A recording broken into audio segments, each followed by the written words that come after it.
the 80s rock music. Yeah, that's what this show reminded me of. It reminded me of watching a 12-hour long, or actually 8-hour long, 80s action movie with a very, very one-dimensional character, but is still so much fun to watch because he is an ultimate badass where any situation he's in, he will get himself out using the power of muscles.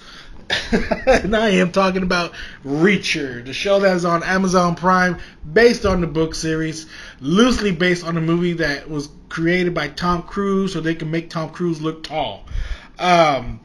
So off the back, I've been seeing things about Reacher for a while.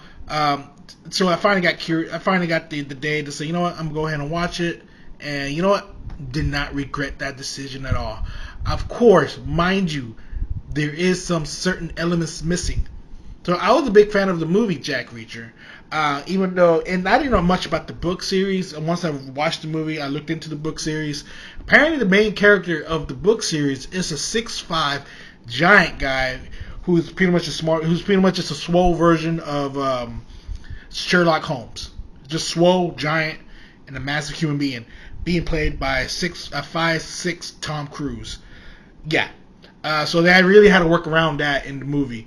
But he had the charisma, he had the sharp dialogue. So sticking to the show at hand. The show pretty much starts off very typical, very man coming across and just running into trouble. Now the show was based on the book called The Killing Floor. Like I said, I don't know too much about the series, but off the back, the new guy for that they got to play him is this giant motherfucker. Let me get his name right quick.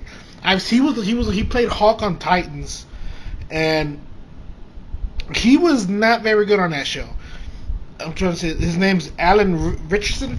If y'all seen him, he's very not hard to recognize.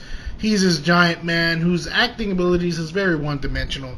He's pretty much just a big giant dude who solves his problems by punching things. And that's pretty much the gist of this show. There's a problem, I'm going to punch my way through it. Like I said, it doesn't really bother me too much because outside of him, all the other actresses and actors, they do a good job playing their roles.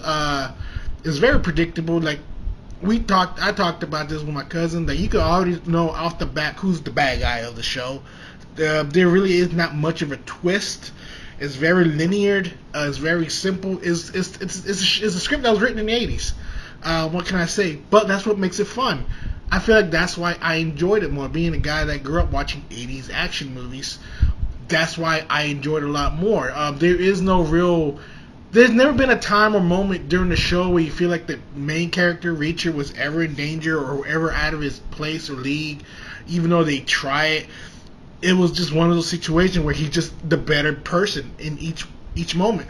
It was just like John Wick. So pretty much imagine that John Wick, but if he was Sherlock Holmes.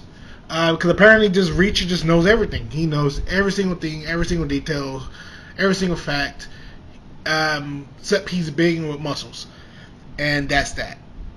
Outside of that, the show is entertaining. It has its entertainment values, but you can nitpick it. It does have its flaws.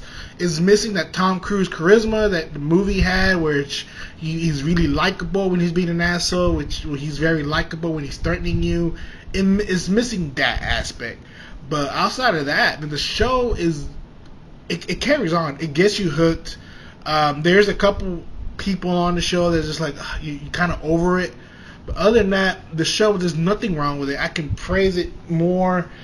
It does the job done. It's a good weekend kill. If you have time to watch it, if you have time to kill, I suggest you try it out. Season 2 was just approved, so there's going to be another season based off another book.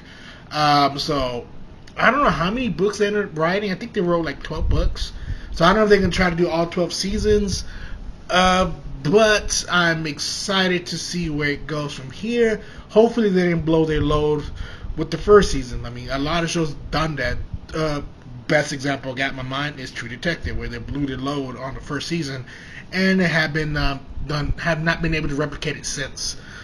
But other than that, I'll give this show a good a B minus. Is like I said, it has its entertaining qualities. I know people that just don't like it because the Alan Richardson just plays it so wooden and robot like. He's not a great actor, but he is a giant muscular man, and that's all you need for these type of shows. You just need a giant intimidating man that punches solve his problem out. That's it.